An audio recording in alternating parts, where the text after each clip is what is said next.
Let's get into the markets update now. Local markets posted some recovery yesterday after Friday's market sell-off on the news of the new COVID-19 variant Omicron being detected in South Africa. But the hospitality sector shares continue to bear the brunt of South Africa being placed on the red list for travellers. Now, portfolio manager at Rand Swiss, Gary Booysen, joins me now all the way overseas somewhere. Gary, talk to us about where you are exactly, but more importantly, the Rand could not pull off what the JSE managed to do in recovering from Friday's sell-off. What is driving the local and global markets this morning?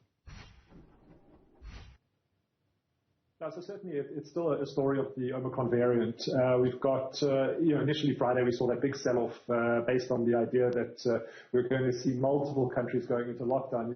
I said I'm somewhere in the world. I'm actually sitting in Zurich. I was unable to return to South Africa thanks to the various cancellations of airplane. Yeah, it's beautiful and snowing outside, but COVID fears really just playing a massive role. So we saw some recovery in markets yesterday. As you said, the travel and leisure sector got hit very hard on Friday. Was up strongly yesterday. The overall sub-index was up 5.12%, driven by the likes of Sun International up over 12%, City Lodge up almost 10%, and Sogosan Gaming lagging a little bit, but still up about 3%. So that was really just a knee-jerk recovery. But it does look like we are seeing markets on the back foot again. If we look at European and US futures, both of them are down. Asia is also lower, and this is really coming off the comments from the Moderna CEO that says that the vaccines are going to be less effective against this variant, and that just reigniting those fears that so many markets have seen. Now, it does seem that this virus is going to be more mild, or at least this variant is going to be more mild, but the fact is it doesn't matter what the virus, how the governments are reacting. And as you can see, South Africa being put on travel bans across the world. And me sitting in Switzerland now, I mean, again, they've just locked down and refused to allow UK visitors to come to Switzerland. So it's certainly a little bit of a mess at the moment, and markets selling is over, and we have the JSE slightly down. Yeah, Gary, I'm sorry about this, but the line to you is slightly patchy, but let me squeeze in this question and see if we can continue with the conversation. As I mentioned earlier, some analysts are predicting that there's going to be very little change from the 34.4% unemployment rate that was announced back in the second quarter. Your expectations of what we can expect today as per the unemployment figures that are going to be coming out today, what's your sense?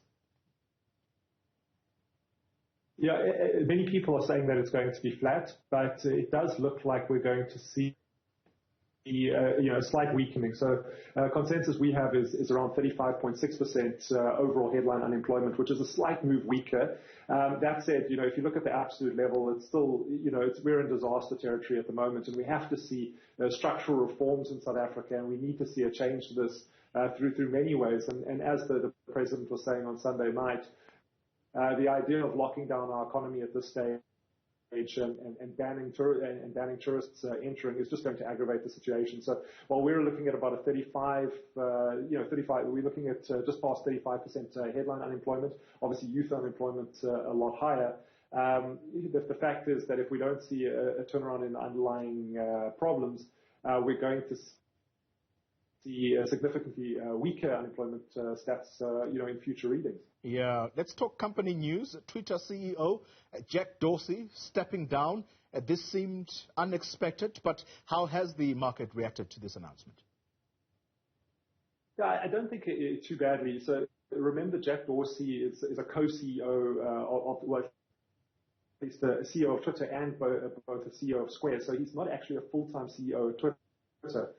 He put the resignation letter up on the platform as well, and reading through it, he really highlighted the fact that being a co-founder of the company and a long-term CEO, executive chair, holding multiple positions, it was time for him to step down.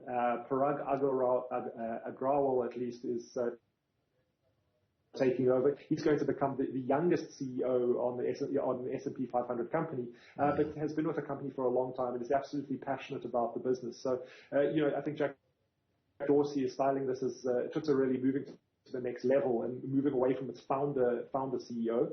And that also gives the company a full-time CEO, which I think is going to be very positive, because as a social platform, a social media platform anyway, it certainly lagged what has happened at the likes of Meta, formerly Facebook, and the likes of even LinkedIn, which is within the Microsoft stable.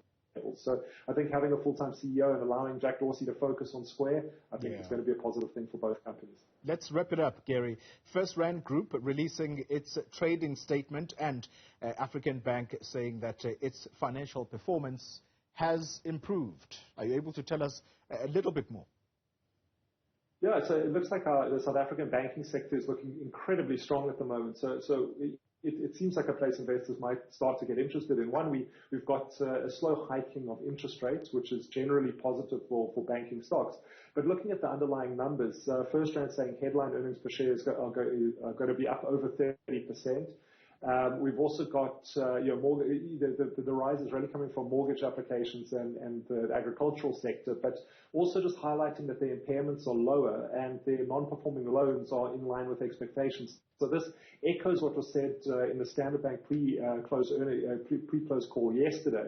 Also just saying that credit performance looks fairly good. Impairments are declining. Standard Bank also announced that their headline earnings are going to be up around 20%. I think the real issue in both the announcements is in the corporate book. Standard Bank highlighting how their retail book is recovering.